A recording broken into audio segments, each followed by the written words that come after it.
अस्सलाम वालेकुम जी। मैं इस वक्त यूएसए में हूँ। मैं आप लोगों को दिखाना चाह रहा हूँ कि ये एक रास्ते से मैं गुजर रहा हूँ। एक फार्मर एरिया है, यहाँ पे फार्मिंग होती है।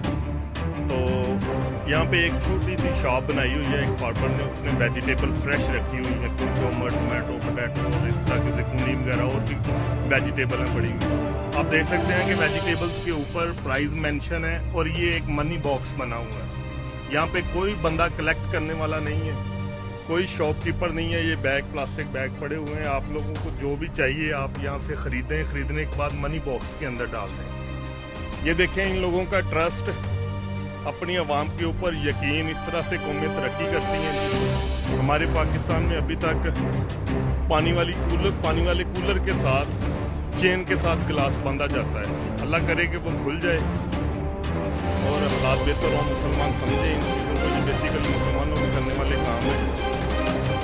तो इन लोगों को कितना एतमाद है अपनी ईमान पे। ठीक है जी, मैंने कुछ ये बाई किया है यहाँ से। ठीक है, ये देखें, इस वक्त मैं $100 का परचेज़ किया है। तो ये मैं इस बॉक्स के अंदर डाल रहा हूँ। तो कोई बंदा कलेक्ट करने वाला नहीं, मैं ऑलरेडी खरीद चुका हूँ जो मैंने देना था यहाँ से। तो ये छोटा सा एक स्टोर बनाया हुआ है। ठीक है, तो ये देखें, कोई बंदा यहाँ पे नहीं है, कोई किसी किस्म का कोई शॉपकीपर बैठा हो कि जी वो आपसे पैसे कलेक्ट करेगा फिर देगा। तो सिर्फ आप लोगों ने यहाँ से ख़रीदना है, ख़रीदने के बाद उसी बॉक्स में डाल देना है। तो ये प्लास्टिक बैग पड़े हैं, प्राइस मेंशन है, तो जो भी चाहिए आपको ले जा सकते हैं। थैंक यू सो मच जी, शुक्रिया।